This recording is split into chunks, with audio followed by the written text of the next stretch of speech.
Mark Watney is an astronaut who was aboard the third manned mission to Mars. The mission was struck with a terrible sandstorm that injured him and caused the rest of the crew to believe he was dead and forced them to evacuate. So now he finds himself on Mars, stranded. Everyone thinks he's dead, and he's only got enough equipment to last, well, a planned mission date of 31 days. He needs to survive several years to last until the next manned mission to Mars, which is his only hope of getting home alive. So he's got his work cut out for him. He quickly realizes that his best hope of survival is to last until the next manned mission to Mars lands. And that comes with some other complications because it's going to be really far away on Mars, and so you need to figure out a way to get there from where he is. But one thing at a time, it's not scheduled to land for another 4 years. And he doesn't have anywhere near enough food to last that long. So the first thing he needs to work out is how can he last 4 years with the supplies he has? Mark needs to use this equipment in new and inventive ways that it was not designed to last and can't always handle. And sometimes there's a few surprises for him here and there, and exactly where this equipment fails. In order to survive, Mark constantly has to hack his environment.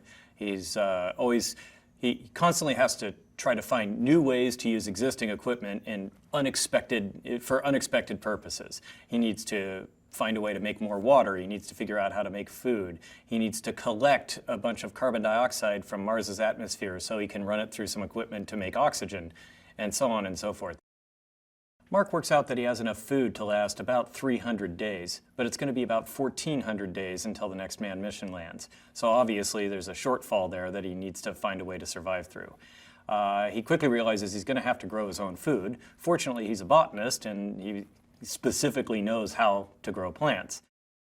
He has some viable plantable potatoes, which were sent along as part of a Thanksgiving kind of celebration plan for the crew, that they could have a meal together. So he has actual still germinatable potatoes. So his plan is to cover the floor of his habitat with Martian soil and then chop up the potatoes and start growing potatoes in it. Mark realizes that the most important thing that he can possibly do is reestablish communication with NASA. And he tries to fix the radio systems aboard the HAB, on the HAB, but they're just unworkable. Too much of them too much stuff was torn off by the storm and destroyed. But he realizes that he's got a real opportunity in that just 800 and some odd kilometers away is the 1994 Pathfinder probe. He sets up a bunch of numbers, actually hexadecimal digits, the numbers 0 through 9, and then A, B, C, D, E, F, which are basically how you talk to computers. And he sets them up and then tells NASA, okay, spell things out for me by pointing the camera at one digit at a time. And then he writes them down as they point it, and then he runs them through an ASCII converter. ASCII is how computers encode text. And then from that, he can see whatever it is that NASA is trying to tell him. It's very slow, but it's effective. Mark is alone on Mars, and that takes a toll on people. Fortunately, Mark is very well trained as an astronaut, and it's not like he was picked up off the street and thrown into this situation. He beat out tens of thousands of other very qualified applicants for this position on the crew. So he's got the right stuff, so to speak. He's got the psychology that they're looking for, cool under fire, doesn't tend to panic, doesn't fall into despondency. So he has the right psychology to handle this, and it's a huge challenge to deal with that much isolation and constant stress and fear of death. In a way, he's using the mission logs as a person to talk to. So psychologically, he's thinking of the mission log itself as whoever eventually sees this log is the person I'm talking to, and it helps psychologically deal with the solitude a little bit. The most valuable asset he has is communication with NASA, because then it's not just his mind working the problem. It's a huge collection of tens of thousands of the smartest people on Earth.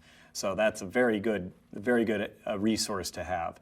So he realizes he needs to reestablish contact with NASA, and he can't do it with the equipment he has. So that causes him to come up with an idea of, well, this is not the only radio on Mars. Where's the nearest one? Once he establishes contact with NASA, they immediately tell him the plan that they have in mind to cause him to survive. They realize he's going to have to take a long trip in the rover to get to the Ares 4 landing site. And so they have a whole plan in mind for how to modify the rover to be able to do a much longer distance trip so that he can bring some critical machinery from the HAB, mostly it's life support systems from the HAB, to survive that long trip, and the modifications necessary. This is something that he didn't come up with on his own. This is NASA's engineers did it and tested it on Earth with a duplicate equipment just to make sure it would work. And so that was like, it immediately paid off, him having access to NASA.